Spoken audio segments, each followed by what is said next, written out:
Wow. Is that the applause for like the twitchy blanket you have? Is that what's happening? It's like, good job. The girls know when they need pain. Grab the fuzzy blankets. Fuzzy blankets. And we're back for another episode. Yep. Numbing or growing?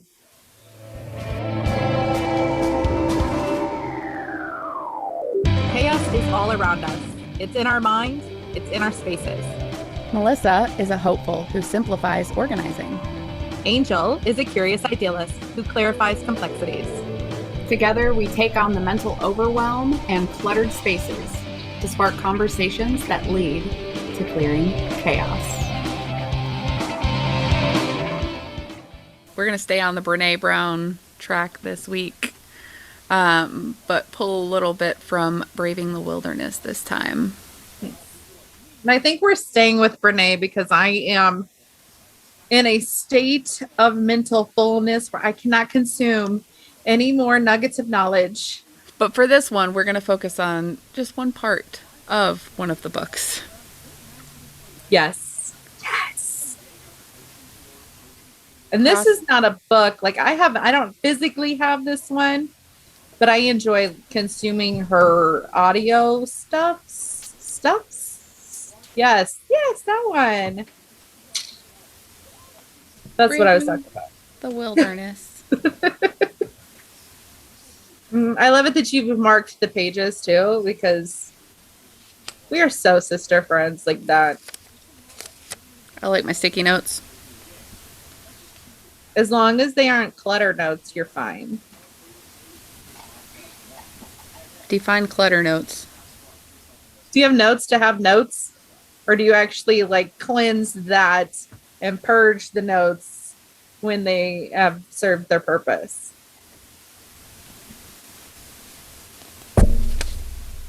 You're like, hold on. Let me. All right, so dive down into that because I know I am at consumption level of I cannot focus. So explain why you're hiding behind your blankie. Because my paper box has a lot of notes about notes that I haven't processed. The ever-growing list of things and the desire to do all the things and none of the things at the same time. Okay. So what do you do?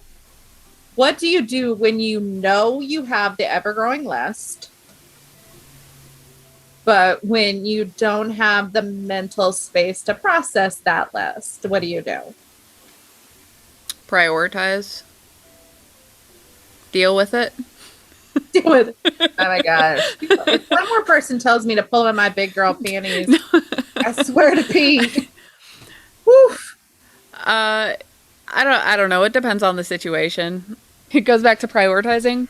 If there are things that I know I need to take care of, that I need to just do, then maybe I'll put on a reality show and let that take up some of my mental space while I just get the things done that I can get done while doing that. So what things are on this? Like there are given things like I'm going to get up and I'm going to feed my child and I'm going to go to work regardless of if I'm overwhelmed or not. Mm-hmm. Do you find in your experiences when you're in the overwhelm, are there things on the list that you struggle prioritizing even if you need to? It's like, I know I need to work on this project, but I also know I have 4 days till I need to do it. I mean, if I've got 4 days till it's due, is it really a priority? No, I'm just kidding. So yeah, no, the procrastination monster takes over often.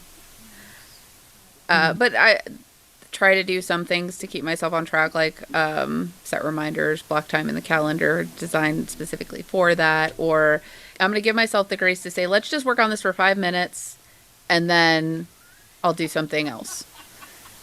In a lot of situations, that 5 minutes turns into more because it allows me to get myself engaged with it and just do it. I mean, you could go back to Mel Robbins' 5-second rule too.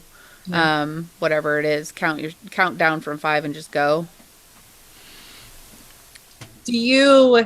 Are those for physical things or emotional things? So like if you need to process your emotions, does that work the same way? Organize a space. I'm going to give myself 15 minutes because that's what we do in my community. 15 minutes. Commercial break. Yay. And then I get to go watch another episode of Lucifer. But I know if I have to feel like, why is Melissa crying? Because, a squirrel crossed the street. Then I'm like, no, I'm going to avoid that like it's the plague. And then I will fill my time productively doing other things, avoiding what I should be addressing. That's what I want to know about Angel. Maybe it is avoidance, or maybe it's like sometimes how I process something is by recognizing that not everything needs to be processed and looked that deeply into. Maybe it's that I need to redirect myself in a positive, constructive way to something that, like, there are so many things in this world that we don't have control over. And so sometimes, it can, like, I could let myself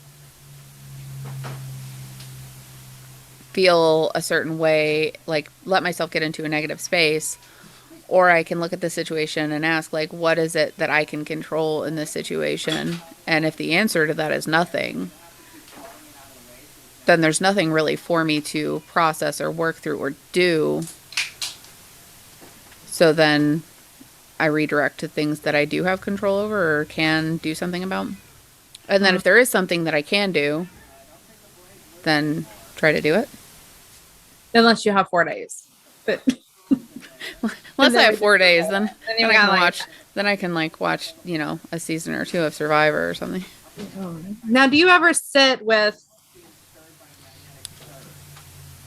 the I'm not words. Do you ever sit with guilt about I'm gonna sit and watch an episode or a season of Survivor, Love is Blind, whatever, when there are things that you could productively be doing? I could be doing the laundry. I should be doing the dishes. I could probably, build a puzzle with my child, but instead we're gonna, hey dude, let's sit down and watch a movie that turns into all Harry Potter movies. So yes. To answer that question, yes. Yeah. So does the guilt motivate you at all to shift from numbing to processing and being productive? No. If anything, it has the opposite effect.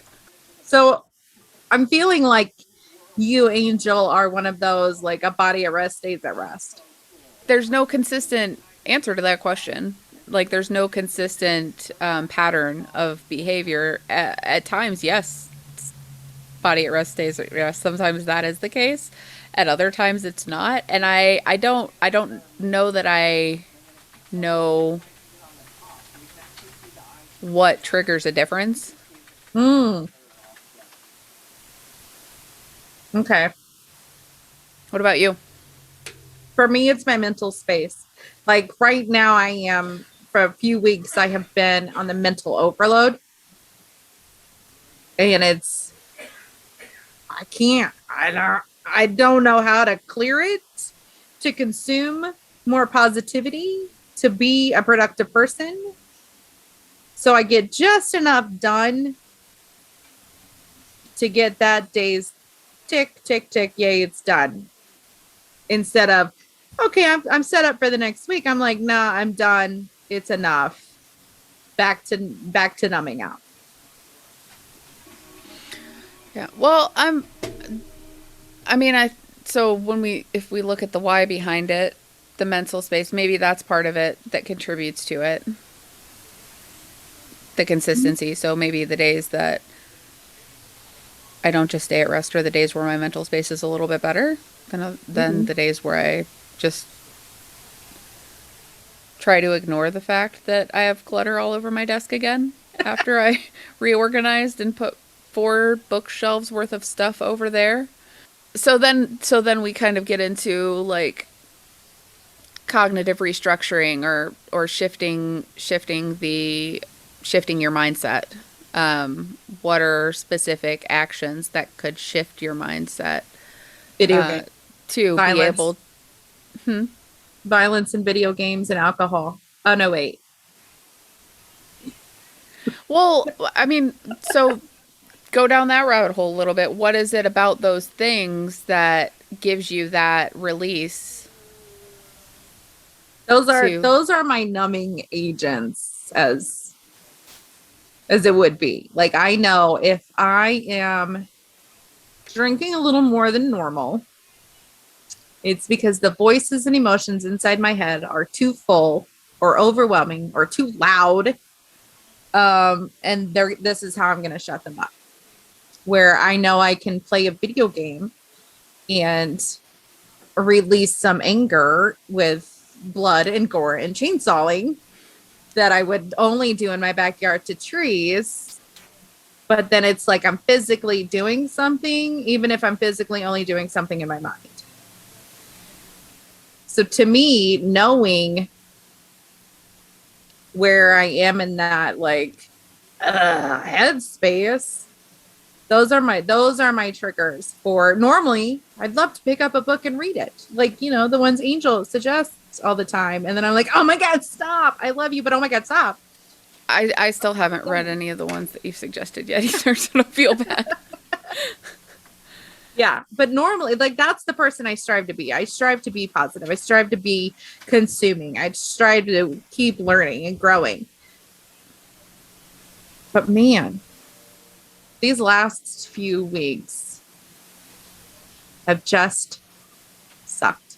And the ugly and the anger and the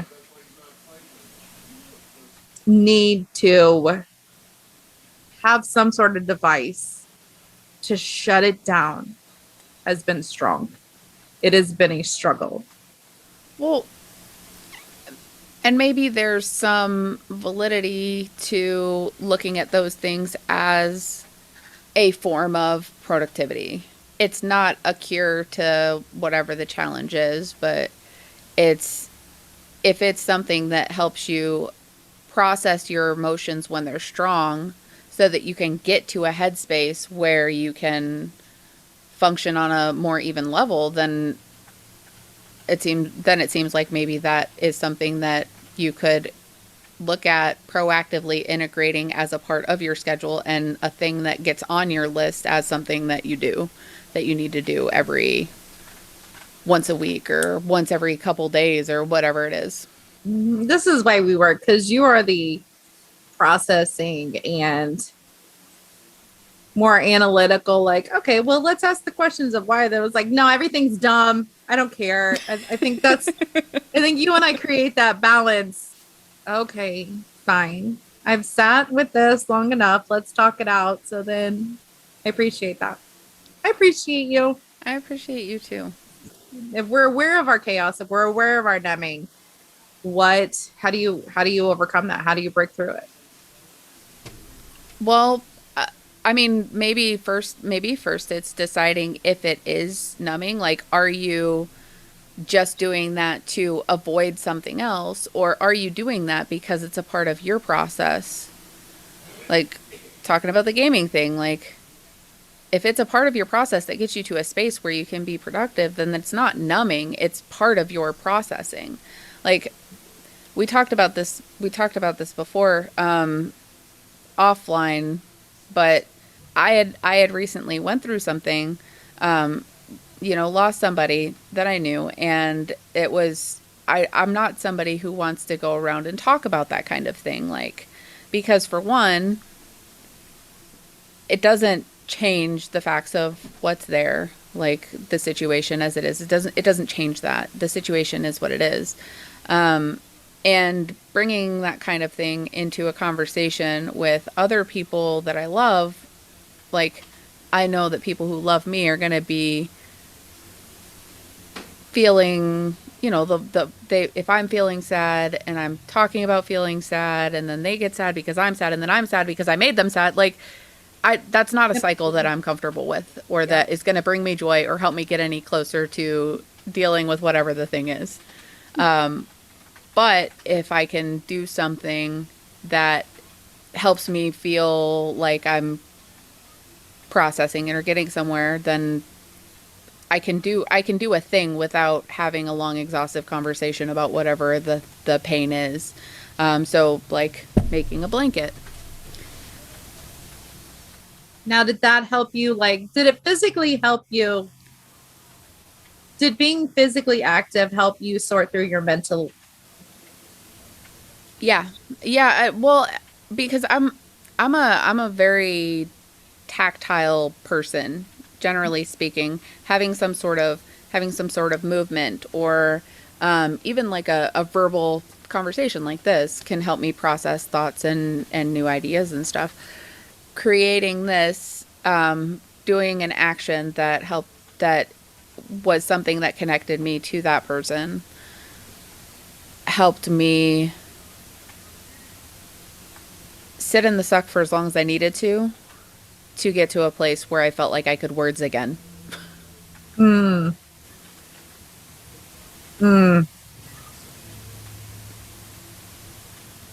And it's not that that pain just disappears and it's gone forever and yay, it's all sorted. Grief done. Check. Like, it's not a checkbox thing. Pain is pain. It doesn't just disappear. But if it's something that's taking over your mind so much that you can't get other things done, like, then I think it's okay to sit in the suck and do something else that gets you through that period. Yeah. Like what was that? Hang on. I wrote them down. You found the courage to own the pain and develop a level of empathy and compassion for yourself and others to allow you to spot the hurt in the world in a unique way. So it's like you found your own strength to process your own shit, to build your own level of empathy and compassion for yourself, which that builds you into a person that can spot that for others. I like that. And now we're all going to cry some more. Shit.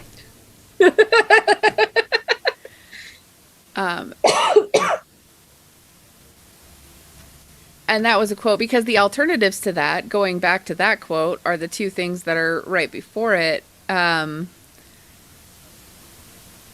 You have two other options. You can live in constant pain and seek relief by numbing it or inflicting it on others. Oh, yeah. Yeah. Which I think is something different than when you talk about like playing a video game. I don't think that that's the same thing as like complete avoidance, because it sounds like, based on what you said, it sounds like that's kind of a processing thing for you, because you get to experience those emotions, that frustration in a different way that doesn't hurt the people that you care about. So it doesn't numb you out and cause you to inflict that pain on other people, except the ones who you're killing in the video game. I don't play online, so it's fine. And then the other option, you deny your pain, and your denial ensures that you pass it on to those around you and down onto your children.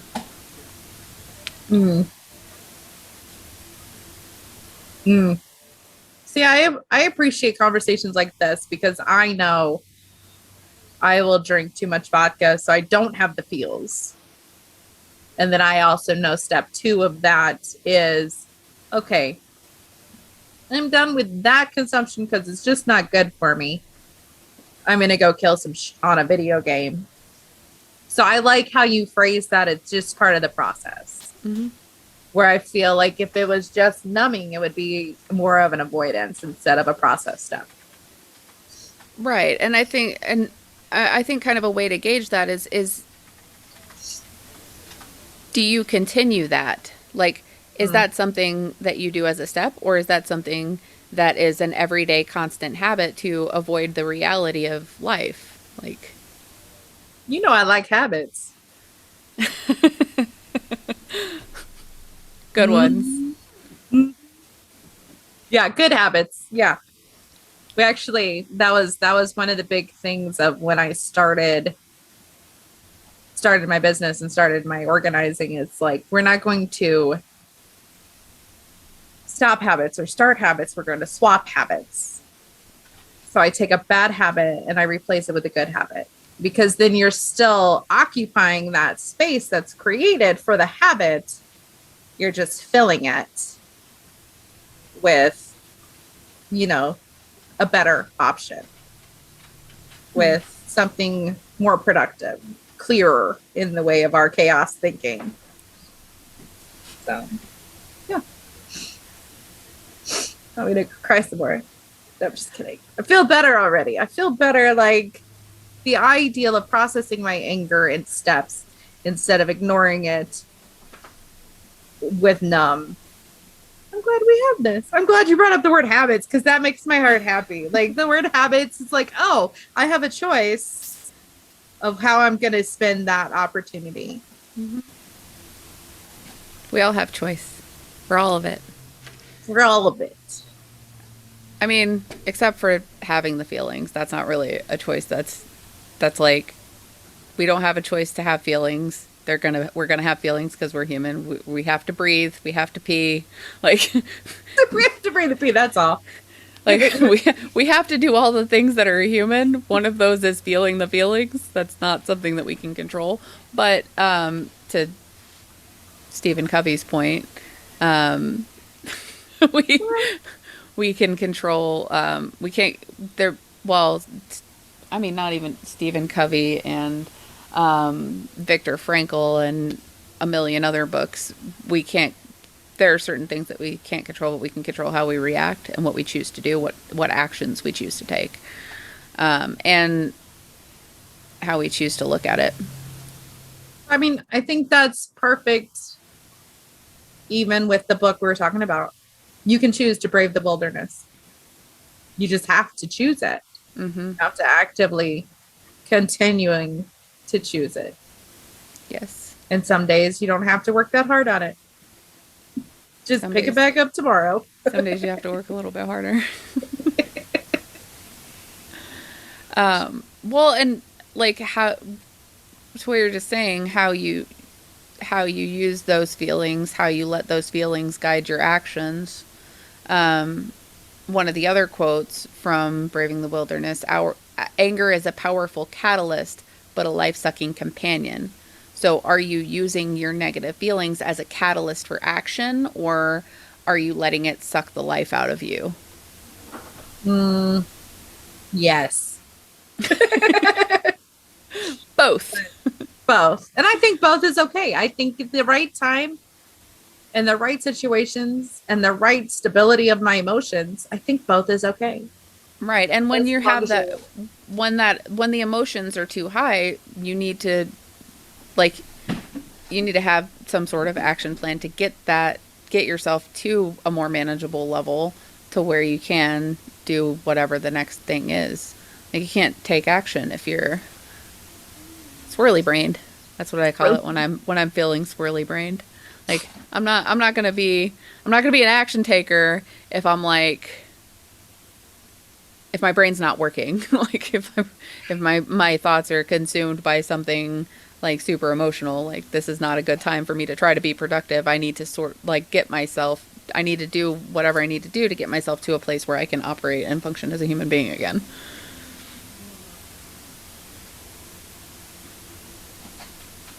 Yeah. I think we're going to end it there so I can go make myself a functional human being by playing my favorite games. Well, you're being a functional human being right now too, because we're creating content that clears the chaos. It is. So maybe someone else will feel squirrely and they'll listen to this and they'll be like, I get her. I totally get her. That's me too. And then they'll go finish listening to this episode and maybe they'll go play the same game. Maybe.